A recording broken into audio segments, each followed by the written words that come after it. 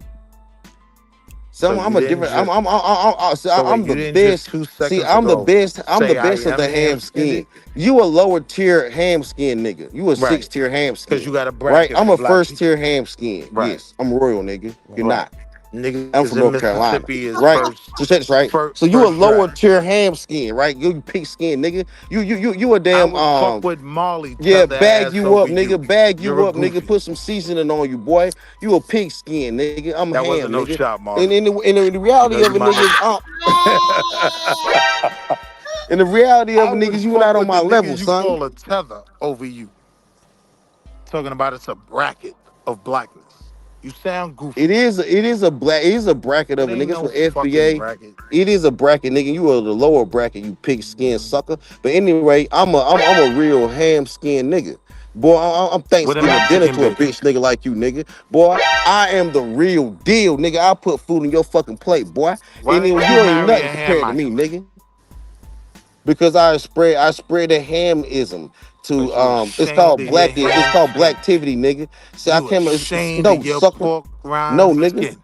No, nigga. Look at you. Let me What give you the new made you term, nigga. ashamed of being Blacktivity, nigga. black? Nigga, I went out there and spread that blacktivity with that Mexican sauce, Come nigga. on, And I don't man. give a damn, nigga. We What you talking supposed to about, be son? brothers. Look at you. What made But you ashamed of bro. being I ain't black? ashamed of Bro, you, my nigga. hey You man. ashamed of yourself. So You pig Yeah, I'm skin so wild and savage. Go Caesar all ahead. right, sucker. all right, You a all pig right, all skin right, Caesar bro. All sucker. right, And I'm bro. the ham, nigga. I am the Look at Oh you. ham. my That's why I'm going God, ham on you man. right What This now. nigga, made bro. you ashamed of being black? Shout out to my man Rock. So the point, bro, of the article is that they basically is saying, bro, that humans didn't fucking develop in Africa, not the modern humans. They saying the modern humans developed in East Asia, came back and then developed us into modern humans. Let's see, Blue want to take it to Asiatic black men and shit. Like Psycho, Blue. can you pull it Hey, yo, up so we Blue, can chill read the out, whole Blue. thing? Because it's saying that, but it's also Hey, yo, saying Blue, this that ain't your fight, outside bro. researchers say otherwise. It Yeah, ain't. there, It there ain't are. It ain't. It still needs. Yeah. more Hey, research. yo, And then they Blue. saying it's Cook also skulls Pastor. that was it's Hey, yo, also Blue, skulls that cook was Pastor found in with us. Africa and Europe. Yeah, that That's a the million same years age. old. Yeah, but they ain't got the same testing as what they just did.